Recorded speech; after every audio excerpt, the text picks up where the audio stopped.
하지 않는다라는 문구 넣으면 나중에 진짜 이의제기 못할까요?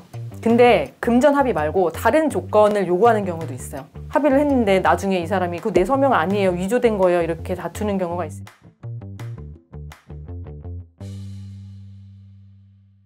안녕하세요. 여러분의 하나뿐인 변호사 하나변호사입니다. 이번 시간에 설명을 드릴 거는 형사에서 가장 많이 쓰는 문서, 형사 합의서를 작성하는 방법에 대해서 설명을 드리려고 합니다. 여기도 이제 기본적으로 들어가야 되는 내용이, 일단 제목은 합의서라고 기재하면 되고, 첫 번째는 합의 당사자의 정보, 가해자랑 피해자 이름, 주민번호, 인적사항, 핸드폰 번호 이런 거를 기재하는데, 이게 이제 민사상 차용증이나 일반 계약서랑 다르게 형사에서는 본인의 인적사항을 드러내고 싶어 하지 않는 경우도 있거든요. 그래서 그런 경우에는 이제 피해자의 입장에서 인적사항을 많이 기재 안 하는 경우도 있어요. 당사자 간의 형사사건화가 되기 전에 합의하는 거라면 인적사항을 조금 더 자세하게 받아둬야 되기는 하는데, 이게 이미 형사사건화가 됐다. 그런 경우에는 사건 번호도 적으면 돼요.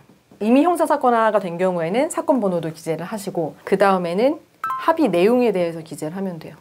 형사 합의는 합의할 수 있는 내용이 되게 다양해요. 가장 많은 거는 금전 합의겠죠? 근데 금전 합의 말고 다른 조건을 요구하는 경우도 있어요. 예를 들어서 어디에 공개 사과문을 올린다, 근처에 뭐 접근하지 말거나 연락하지 말거나, 이러한 갖가지 조건에 합의 조건을 붙이는데, 그러면 이제 합의 내용에 그걸 다 기재를 하면 되고, 그래서 이게 되게 길어지는 경우도 있어요. 합의 조건만 한 페이지가 넘어가는 경우도 있고. 여기서 저한테 많이 물어보시는 게, 이러이러한 합의 조건도 합의서에 넣어도 되나요? 라고 물어보시는데, 질문 자체가 어떻게 보면 정확한 질문이 아닌 게, 합의서에 넣어도 되는지 안 되는지는 변호사가 정하는 게 아니고 당사자끼리 정하는 거예요. 그러니까 당사자끼리 합의한 내용이 위법한 내용만 아니라면 어떤 거든지 넣을 수 있어요. 예를 들어서 내가 이거 용서해주는 관계로 너랑 나랑 성관계 몇 번 하기로 한다, 이런 거는 위법한 내용이니까 기재할 수가 없겠죠. 근데 반대로 일반적으로 합의서에 넣는 내용이라고 하더라도 이 당사자는 그 합의 조건에 불응한다, 그러면은 기재 못하는 거예요. 세 번째, 이제 가해자 입장에서 꼭 넣어야 하는 내용은 이제 민형사상,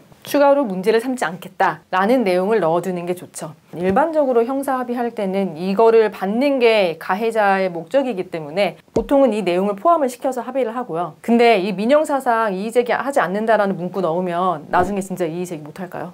그거에 한해서는 못하지 않을까요? 민사상으로는 의미가 있고요, 형사상으로는 사실 의미가 없어요. 예를 들어서 내가 강제추행을 당한 거예요. 강제추행을 당해서 한 3천만 원을 받고 합의를 하고, 내가 이거에 대해서 더 이상은 민형사상 이의를 제기하지 않을게요 라고 합의서를 작성을 했어요. 근데 내가 생각을 해보니까 도저히 안 되겠는 거야. 넘어갈 수가 없겠는 거야. 그래서 나중에 한 2년 지나서 갑자기 고소를 하고 싶을 수도 있어요. 그런 사안들도 덜어 있고, 민사에서는 이 합의서가 효력이 있는데 형사 고소하지 않겠다라는 합의 내용은 사실 효력이 없어요. 형사 고소는 어떠한 범죄에 대한 거잖아요. 그래서 당사자 간의 계약으로 고소를 할 수 있는 권한을 무효로 만들 수가 없는 거예요. 여기 이제 또 반드시 기재해야 할 것이 작성일과 자필 서명 날인. 그래서 이러한 내용이 이제 일반적으로 들어가면 되고요.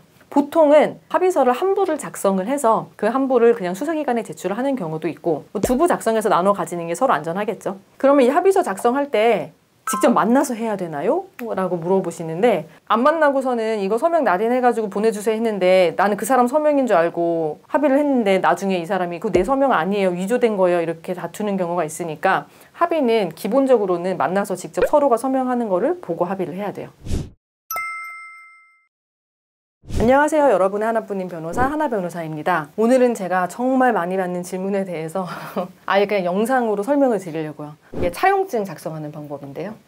차용증이 뭐냐면 돈 빌려주고 쓰는 문서예요. 이 차용증이란 제목 안에 우리 계약 내용이 들어가 있기만 하면 돼요. 그래서 꼭 어떠한 특별한 양식이 있어야 되는 건 아니고, 다만 오늘 제가 꼭 들어가야 되는 내용에 대해서 이제 말씀을 드리면, 일단은 당사자 정보가 들어가야겠죠?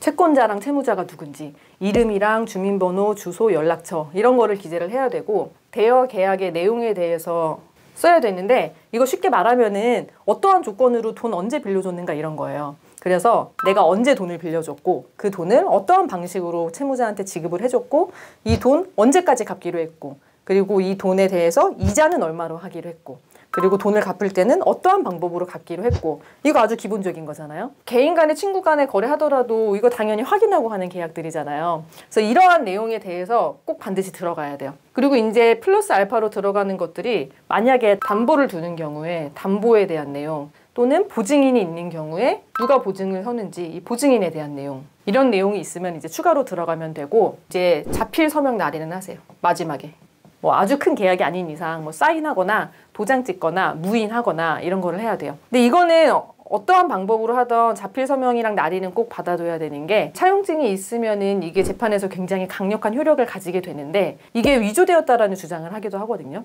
위조되었다라는 주장을 피하려면은 자필 서명이랑 날인, 도장 날인이 있어야 되는 거고 그래서 이게 지금 차용증에 기본적으로 들어가야 되는 내용들인 거예요. 이거 외에 이 채권자랑 채무자 간의 이 차용 계약에 대해서 특수한 조건을 정해놓은 게 있다. 그러면 이제 그런 것들을 추가를 하면 되는 거고 적어도 이런 내용들은 반드시 이제 들어가야 되는 내용이고 제가 이제 차용증 관련해서 질문을 많이 받는 것 중에 하나가 그러면은 이 차용증 있으면은 내가 바로 돈 받을 수 있나요?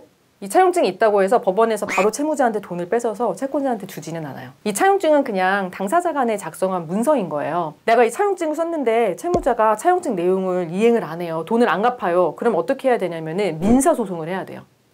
민사소송을 하는데 이 차용증이 내가 돈을 빌려준 내용을 입증하는 아주 강력한 증거가 되는 거죠. 그래서 민사소송에서 승소를 하면은 그거를 가지고 이제 집행을 하거나 뭐 강제경비를 붙이거나 이렇게 해서 돈을 다시 돌려받는 거고요. 그 저한테 또 많이 물어보시는 것 중에 하나가 공증 받아야 되나요?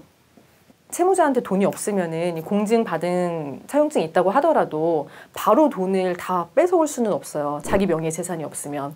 다만 이런 공증을 받아 놓으면은 추후에 민사소송을 거치지 않더라도 집행 권한이 생겨서 이제 강제 경매라든지 강제 집행을 하는 데 있어서 조금 더 용이하다. 그래서 어쨌든 오늘도 결론은 돈을 빌려주지 마세요. 차용 관련해서 궁금한 거 있으시면 댓글로 남겨주시고요. 구독과 좋아요도 많이 부탁드립니다.